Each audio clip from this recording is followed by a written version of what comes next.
Welcome to core classes. Students, हम आजकल जो वीडियोस अपलोड कर रहे हैं इंपॉर्टेंट क्वेश्चंस के बेसिस पे, उसके साथ साथ लेक्चर वीडियोस भी अपलोड कर रहे हैं। तो आज की जो वीडियो है वो भी इंपॉर्टेंट क्वेश्चंस के ऊपर बेस्ड है।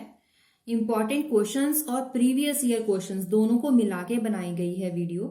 और आज का जो सब्जेक्ट है वो है कोर्स कोड PHE01 या BPHE102। अब इस पे आपको पता होगा कि जो क्वेश्चन पेपर अगर आपने देखे होंगे तो उनमें लॉन्ग क्वेश्चंस डायरेक्ट आए हुए हैं और उसके साथ साथ न्यूमेरिकल्स क्वेश्चंस में डेरिवेशंस आई हैं। तो derivations, long derivations for 4-5 marks, उसके साथ साथ न्यूमेरिकल्स आए हैं विद 3-4-5 मार्क्स। तो टोटल 25 मार्क्स का जो आपका पेपर होगा, इसी के बेस्ड हमने कुछ क्वेश्चंस बनाए हैं ताकि जब भी आप पेपर की तैयारी करोगे, प्रेपरेशन के दौरान आप इन क्वेश्चंस के ऊपर भी प्रैक्टिस कर पाओ। तो इन क्वेश्चंस को भी आप प्रैक्टिस जरूर करें ताकि आपको पता चल जाए कि मुझे कौन सा क्वेश्चन किस फॉर्म में आएगा। जो भी आपने टॉपिक पढ़ा है उनमें से कौन कौन से क्वेश्चन किस फॉर्म में आएंगे। तो चलिए वीडियो स्टार्ट करते हैं। Question number 1 is the maximum acceleration of a simple harmonic oscillator है। Maximum acceleration is A naught और maximum velocity is V naught. आपको क्या फाइंड करना है? Displacement amplitude in terms of A naught V naught. तो ये derivation है, ये हमने इसके लिए वीडियो अपलोड की हुई है, वहां पे विजिट कर सकते हैं। The motion of particle is given by X और उसकी इक्वेशन क्या है? A sine omega T plus B cos omega T. आपको ये पता करना है कि is the motion of a particle is simple harmonic oscillator. तो आपको ये पता करना है, इसके लिए भी हमने वीडियो अपलोड की हुई है। Difference between damped and forced oscillation, उसके साथ साथ आपको ये बताना है कि रेजोनेंस क्या होता है। ये सारे क्वेश्चन 4 और 5 नंबर के क्वेश्चन हैं। Next question, derive wave equation for transverse wave on a stretched string. Stretched string के लिए आपको ट्रांसवर्स वेव के इक्वेशन बतानी है। उसके साथ एक और क्वेश्चन भी आ सकता है कि वेलोसिटी इक्वेशन बतानी है। या तो वेलोसिटी इक्वेशन पूछी जा सकती है या फिर वेव इक्वेशन। तो आपको ये दोनों ही तैयार करनी पड़ेंगी। आगे है velocity of weekly damped force oscillator in the steady state is given by this. ये क्वेश्चन में आपको गिवन होगा, आपको पावर फाइंड करना होगा। एक्सप्रेशन फाइंड करिए for power absorb in one cycle. उसी के साथ एक दूसरा क्वेश्चन भी जोड़ दिया है, वो है show that power absorb is maximum at resonance. Next question, what is the compound pendulum. बहुत ही इंपॉर्टेंट है, बहुत बार पेपर में भी रिपीट हुआ है। What is compound pendulum? Derive the expression for the time period of a compound pendulum. Time period find करें, उसके बाद equivalent length भी find करें for such a pendulum. ये इसके लिए हमने वीडियो ऑलरेडी अपलोड की हुई है, आप वहां पे जाएं और उस वीडियो में आप उस टॉपिक को फाइंड करें, compound pendulum. Next question, the two waves traveling in the same direction are separated by y1 and y2. Suppose that omega 1 is greater than omega 2 and k1 is greater than k2. Obtain expression for resultant wave arising due to their superposition. Important question है, इसके लिए भी हमने video upload की हुई है।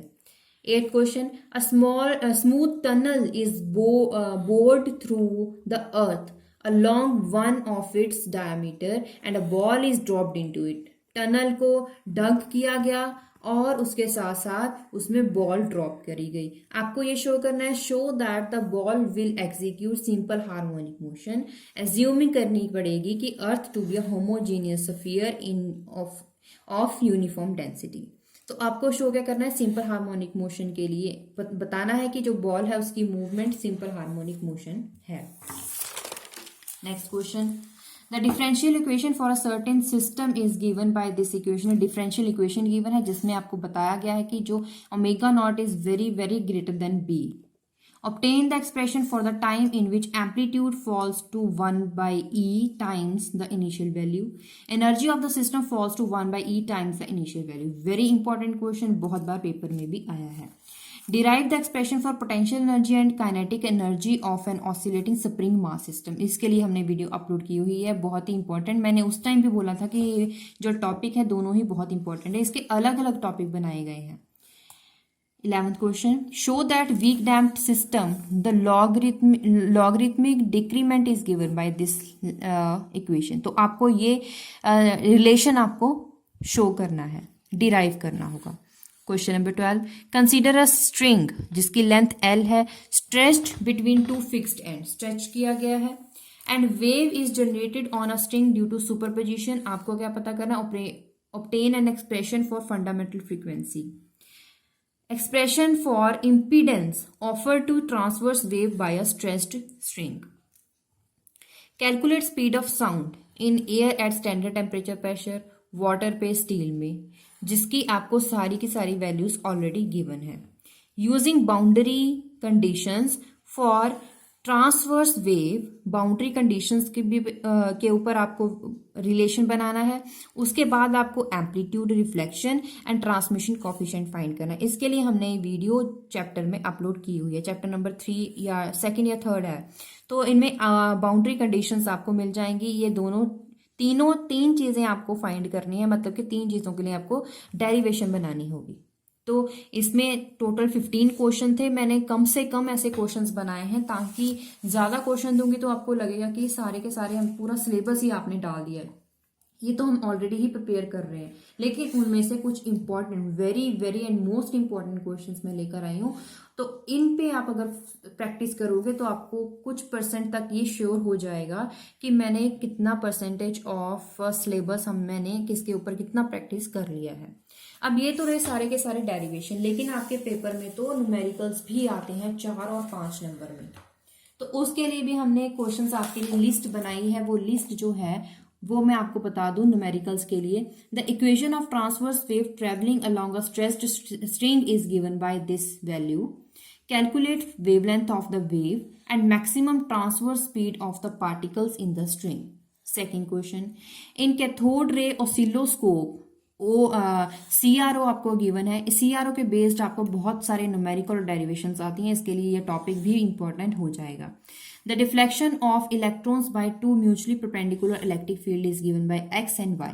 आपको ये पता करना है what will be the resultant path of electrons. Next question, pipe है जिसकी लेंथ आपको गिवन है, is closed eight one and. एक किनारे पे वो बंद है, दूसरा उसका ओपन है, माउथ ओपन है. Which harmonic mode of the pipe is resonantly excited with the given frequency? Will this same source be in resonance with the pipe if both ends are open? लेकिन अगर both ends are open, मतलब दोनों ही ends open कर दिए जाएंगे, क्या वो source की जो रेजोनेंस होगी, वो जो सोर्स होगा इन रेजोनेंस होगा अगर स्पीड ऑफ साउंड इतना हो तो.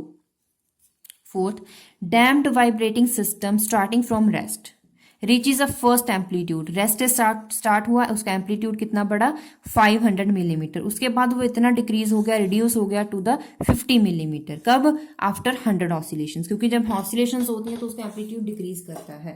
ईच ऑफ पीरियड, सभी के लिए पीरियड कितना है, 2.3 सेकेंड. आपको क्या पता करना है, damping constant, relaxation time, correction for the first displacement for the damping. Next question, the quality factor of a weakly damped oscillator of frequency is given. Quality factor कितना है, Q वैल्यू है 2000, frequency given है. आपको time find करना है in which energy becomes 10% of the initial value. Next question, the transverse displacement of the string fixed at both ends given by this value, y is equals to this value, जिसमें जो x और y है दोनों ही x और y metre में है और टाइम सेकेंड्स में है. Length of string is 1.5 metre. Mass per unit length, जो उसकी वैल्यू है मास पर यूनिट लेंथ, वो है 2 × 10⁻² किलोग्राम पर मीटर. आपको टेंशन फाइंड करनी है, टॉ वैल्यू आपको फाइंड करनी है. Next numerical, explain the phenomena of beats and, मतलब कि ये तो क्वेश्चन हो गया 1 नंबर का. दूसरा, N ambulance blowing a siren of frequency is travelling towards a vertical reflecting well with the speed. Frequency given है, स्पीड गिवन है. कैलकुलेट नंबर ऑफ बीट्स आपको फाइंड करनी है, हर्ड इन 1 सेकेंड, 1 सेकेंड में कितनी सुनी गई by the driver of the ambulance. Speed of sound आपको गिवन है. Next question, an object of mass given is suspended from a spring of force constant. के वैल्यू गिवन है, M value given है. आपको एफ डी वैल्यू जो है वो भी आपको गिवन है. Right the differential equation for the motion of the object. Differential equation बनाएं, उसके बाद उसका टाइम पीरियड भी नोट करें. अगर आपको हार्मोनिक फोर्स भी गिवन हो तो आपको steady state amplitude of the forced oscillation भी फाइंड करना है. इसका मतलब सबसे पहला क्वेश्चन हो गया आपको डिफरेंशियल इक्वेशन बनाएं, दूसरा क्वेश्चन हो गया आपको टाइम पीरियड बताएं, तीसरा क्वेश्चन हो गया आपका एम्पलीट्यूड का. Next question, a mass of length is given fixed at both end.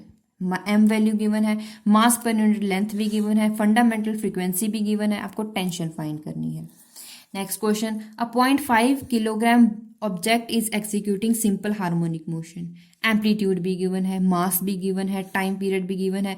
आपको पोटेंशियल एनर्जी और काइनेटिक एनर्जी आपको फाइंड करना है जब इक्विलिब्रियम पोजीशन कितनी हो, एक्स नॉट वैल्यू कितनी हो 5 सेंटीमीटर। अब आ गया कैथोड रे ऑसिलोस्कोप पे अगला न्यूमेरिकल, वो है displacement of electrons due to the mutually perpendicular and sinusoidally varying voltages applied between X X and Y Y plates are given by this equations. दो equations है, आपको क्या पता करना है, resultant path of the electron beam in the CRO screen. Calculate the frequency of electrical oscillations of a system, जिसमें आपको inductor की value is connected with capacitance value, दोनों आपको दी गई, इंडक्टेंस एंड कैपेसिटेंस वैल्यू दी गई है। आपको मैक्सिमम पोटेंशियल डिफरेंस फाइंड करना है, across the capacitor is given voltage. The calculate the energy of the oscillation, तो आपको ऑसिलेशंस की वैल्यू फाइंड करनी, एनर्जी ऑफ ऑसिलेशन फाइंड करना है। Train whistle generate sound wave of frequency, frequency given है। If you are stand on the platform, तो आप जो है प्लेटफॉर्म पे खड़े हैं, and the train moves towards you, इतनी स्पीड के साथ वो आपके तरफ से मूव कर रही है towards you, what will be the frequency value, what frequency will you here if the train is standing on the platform and you approach it with the speed of 30 meter per second. The waves on the electrically maintained tuning fork of frequency 76 Hz having an amplitude is given. Calculate energy current.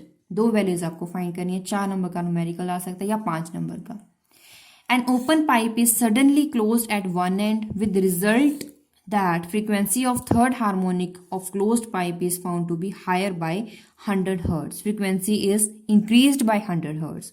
Then किससे increase करिए, than fundamental frequency of the open pipe. आपको क्या पता करना है, fundamental frequency, वो कितनी fundamental frequency है जिससे वो 100 हर्ट्ज उसकी फ्रीक्वेंसी इंक्रीज करी है।